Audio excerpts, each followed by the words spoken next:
All right, now we're back for the second part. We're going to do a little bit more in depth on the equipment. And again, please bear with me. I'm not so technologically advanced on this. You're going to be seeing, again, some reproductions as well as original equipment. Please forgive me if I get some of the nomenclature wrong. One of the big things to remember about some of the stuff that we see is that some of the numbering and everything was created by collectors to differentiate different equipments. And as a result, some of this stuff was never even called that 75 years ago. Like for me, this Gymnastroika is the pattern 36. Now it was designed in 35, issued in 36, and then there were changes made, and in 37, 38, these tabs on my collar were ordered to be in the subdued. Originally they were a high bright color for all ranks, denoting a branch of service, and then for military intelligence and field use they were ordered to be changed over to these drab tabs. You weren't even supposed to put insignia of the branch of service on it. Just a subdued rank tabs were supposed to be put on. This is that of a private soldier, Frontovic. Some soldiers put the original ranking divisional markings on it because of pride in their units, as well as not getting all of the light colored tabs.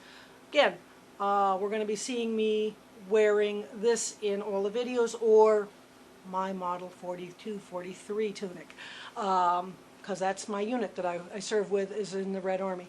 All right, so we're going to start off. I've showed you the pay book. This was carried by all soldiers in the British Army. It showed information regarding their rank and personal information, as well as training, inoculations. The British Army service book did not originally come with photographs. They went on a slight physical description. Later on, photographs were added, and they're usually seen stapled or pin punched in later pages. As I said, a pay book was not where pay was recorded unless it was, you were not with your unit, you'd been detached, and then they would record pay in it. There was an additional page that went with this that would cover that. This gave you the right to draw pay, and in all of the branches it was the right to draw your pay. If you didn't have this, you didn't have a right to draw pay. This in the pocket. We're going to start with the basic field equipment. This is called the pattern 37. Field equipment. This was an improvement over the 08 pattern, which was what the British soldier wore in World War II.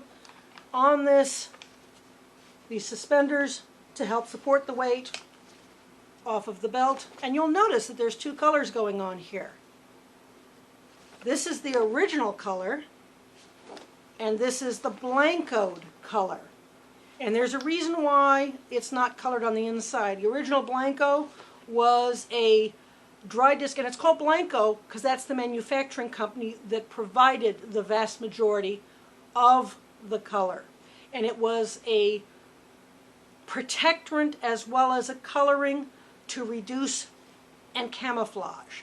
But because of how it was manufactured, it did not permanently adhere to the web equipment, so it would rub off onto the uniform.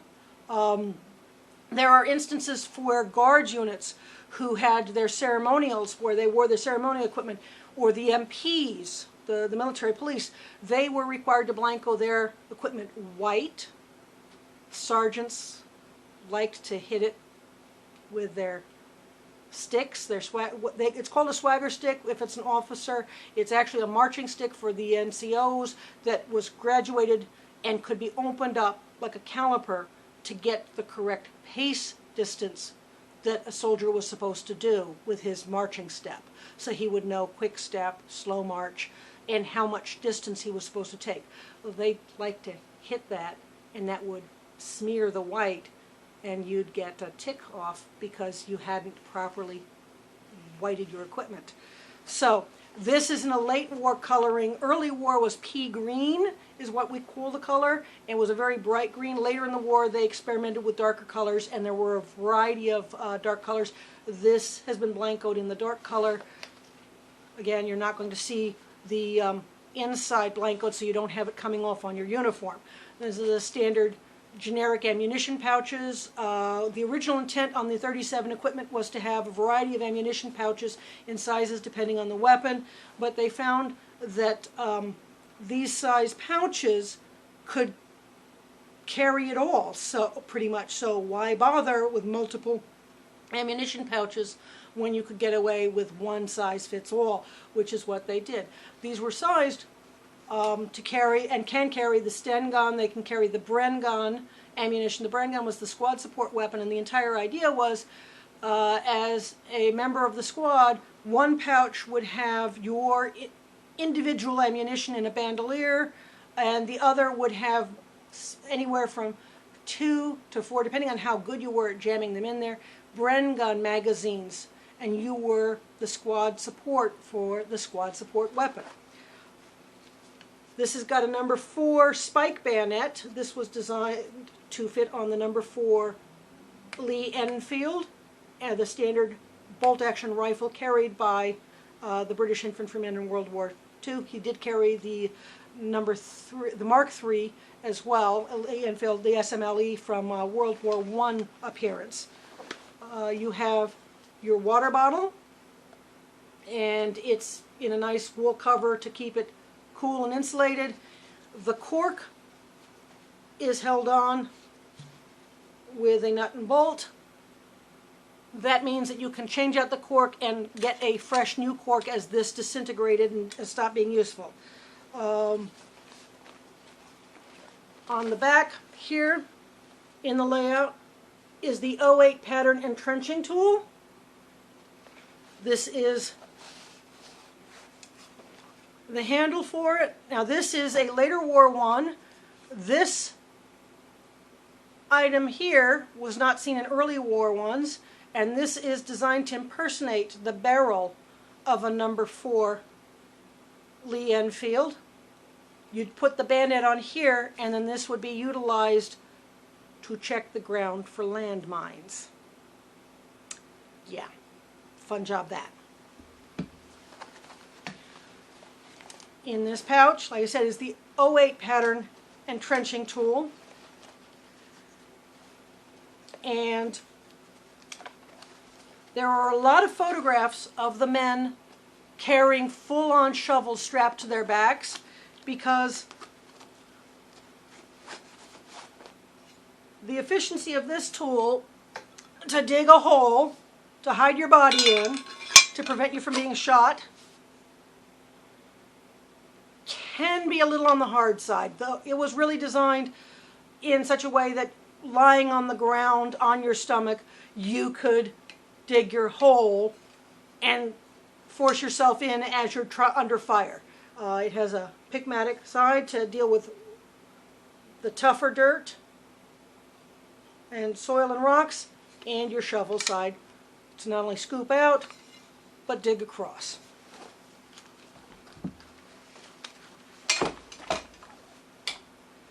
Now we're going to come to the small pack. This is your small pack. This is what would be carried into the field on assault. Your large pack would be kept on troop transports. This is a large pack. This would be kept on troop transports. This is why when you see most of the video footage or original film footage transferred to video of the soldiers, you've got, if they're carrying a pack, they're carrying the small pack. You'll notice that it's got buckles here. That's designed for when you're doing the full pack carry system. Utility straps would go through here, and this would be carried on the hip as a haversack. In the assault, this was carried on your back with these straps that would attach down, go over your shoulders and attach down to your field equipment. You've got your teacup. The teacup was available both in the brown enamel and traditional white. Both were seen in the field. under the teacup and the main flap of the pack.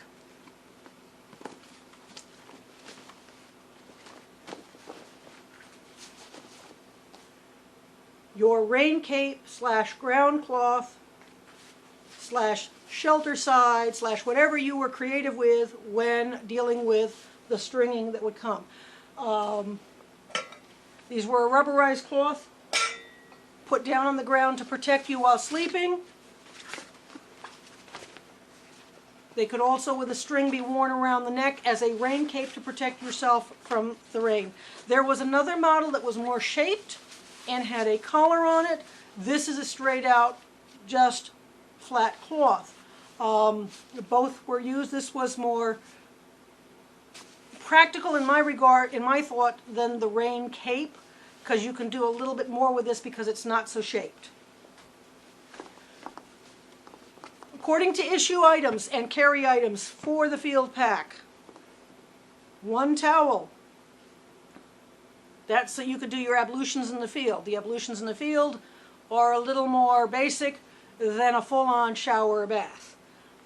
Shaving, washing hands and face, main thing. You have the hold-all. This was a standard item for all British soldiers. The hold-all, as I lose two of the items, sorry about that.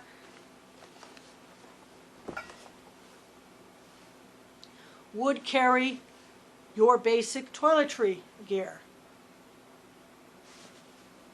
That would include, for some of the older gents, as well as those that weren't getting shaving soap in the tube, and that's really big. That was a nice invention that made it easier. You'd have your shaving brush. Safety razors were actually the mandated item at this time. Cutthroat razors, the single straight edge razor, was going away. Safety razors, much safer. This one is a original British unissued black plastic safety razor. Those can be found occasionally. You'd also have spare bootlaces. You'd have your cutlery. Now this item, as I said, there's going to be some stories. This item I bought on eBay. This item would probably not have been carried at all, because this is part of the 1944 pattern field equipment. These were being designed for use in the Pacific. Britain knew that they were going to, once they were done in Europe, they were going to have to go and fight the Japanese in the Pacific, and they were busy developing equipment to survive in that kind of environment. So this field equipment, stainless steel, cutlery set, probably did not see issue at all because of its manufacturing at all. I purchased this on eBay when I was looking for equipment. The gentleman that I purchased this from was very nice. This was his grandfather's, and he was tickled to death that it was going to find use still. And I will continue to carry it in my gear, even though this is probably not anywhere close to being accurate for European theater. They would actually have in their hold-all a knife, fork, and spoon that looked just like what you'd have on your tableware. Which is why when I first started collecting, I was like, that can't be right. It doesn't look right. But it is right. And that's the big thing. On your research, finding out some things that don't look right are right, and some things that look right aren't right. That's where the research comes handy. I will carry this to honor the gentleman who I purchased this from and the memory of his grandfather. You would also have your toothbrush, comb, tooth powder. Now you could have tooth powder or toothpaste. I carry tooth powder because it's easier in the hold-all because the toothpaste tube would get really crushed, but they had toothpaste tubes. Shaving soap. Again, they developed a shaving soap. Gillette and several companies developed shaving soaps, Barbasol as well, that were tube-fed and didn't require a shaving brush. I've got the shaving soap for this because, again, as I said, this is a layout for an older gentleman. Spare razor blades, something that you wouldn't have seen, but some guys did carry still, again, for the older guys who may have started the war in service dress. That's the straight up, almost looks like a business jacket from our standpoint as a civilian, with buttons. You had to keep those brass buttons polished. That's a button form. Because of the change in the uniform and the hidden buttons, and then, yeah, later the battle dress surge ended up with non-hidden buttons because it saved fabric by having the buttons exposed, but they were plastic, wood, or bakelite, and non-shine. You wouldn't see that button stick anymore in the hold-all because you were no longer required. In fact, you were encouraged to let the brassware on your field equipment and your uniform to dull up so that they wouldn't give shine for the enemy to see and notice in the field. Next is another item you would have probably seen in Europe. Again, this is part of the 44 pattern field equipment, a stainless steel soap dish with soap. This was again part of the 44 pattern, would not have been seen in the field. Celluloid, plastic, would have been the soap dish issued in Europe. Again, things you learn. You find this on eBay all the time because they made tons of these, never issued them, and as a result they're inexpensive, and early collectors like myself who don't know go and buy it. But again, not going to get rid of it because this is original kit, just would not have seen service in Europe. Gray wool socks, those are the standard issue. There would have been one, of course, on your feet and one in your pack for in the field. The woolly pulley, the pullover sweater. This was a standard carry item. This would have been worn underneath the battle dress. When it got cold, keep you warm.